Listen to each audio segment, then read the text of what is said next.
Ẹ jọ̀ọ́ ẹ bá wa parí òwe yìí. Wọ́n lọ́nà ń bẹ níbì kan. Ẹ wálẹ̀ kan sí náà mi gbọ́ dáadáa. Wọ́n ní ọ̀nà ń bẹ níbì kan. Ọ̀nà tó wà bóyá ọ̀nà àti gòkè ju ibi tí àwọn ẹgbẹ́ èèyàn yòókù wà lọ tí téèyàn ò mọ̀ ṣá.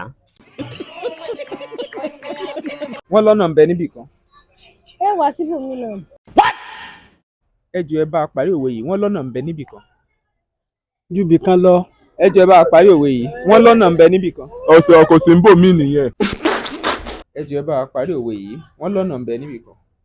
Bóyá ọ̀nà ibi tí ẹni yẹn ń tọ̀ tẹ́lẹ̀ tí bóyá kò rí ọwọ́ mú dáadáa ń bẹ̀. God have mercy upon us. Mo mọ̀ wípé ọ̀pọ̀lọpọ̀ wa ti rẹ́rìn àríntàkìtì nígboro bá a ṣe ń lọ káàkiri láti béèrè àwọn ìbéèrè kan lọ́wọ́ àwọn èèyàn.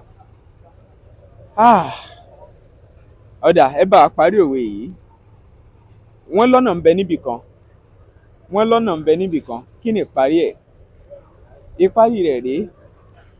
Kí n tó sọ, ẹ jọ̀ọ́ ẹ bá wa subscribe sí Bembeyeke Comedy tẹ́ ń wò yẹn. Ẹ tẹ notification bell option all kẹ́dẹ̀ share fáwọn ẹlòmíì. Wọ́n lọ́nà ń bẹ níbì kan. Ó béèrè lọ́wọ́ orí. Wọ́n lọ́nà ń bẹ níbì kan. Ó béèrè lọ́wọ́ orí. Òwe lẹ́ṣin ọ̀rọ̀ lẹ́ṣin òwe bọ́rọ̀ bá sọnù òwe la fi ń wá.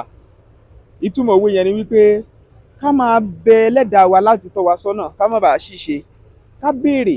Láyé àtijọ́ àwọn bàbá wa wọ́n máa ń béèrè fún àpẹẹrẹ bí èèyàn máa fẹ́ dáwọ́ léṣẹ́ kan wọ́n á béèrè wọ́n á gbé fájanlẹ̀ wọ́n á ní báwo ni káwọn ṣe rìn.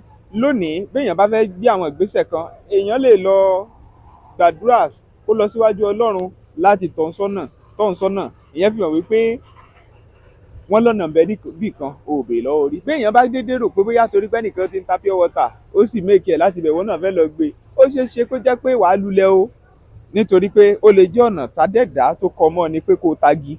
Tèmi tí ń tòótọ́ òwe lẹ́ṣin ọ̀rọ̀ lẹ́ṣin òwe bọ́rọ̀ bá sọnù òwe la fi ń wá. Ẹ bá a subscribe sí ẹ share ẹ jájọ pàdé comment section MC tó dáńtọ́ ẹ pè wá ní gbogbo ìgbà. Olúwatóbilọ́ba Fásùgbà ló kọ mi. Ẹ máa share ẹ lóní Bembeyeke. Ìlú Ìbàdàn láwa yóò nílé Olúyọ̀lé.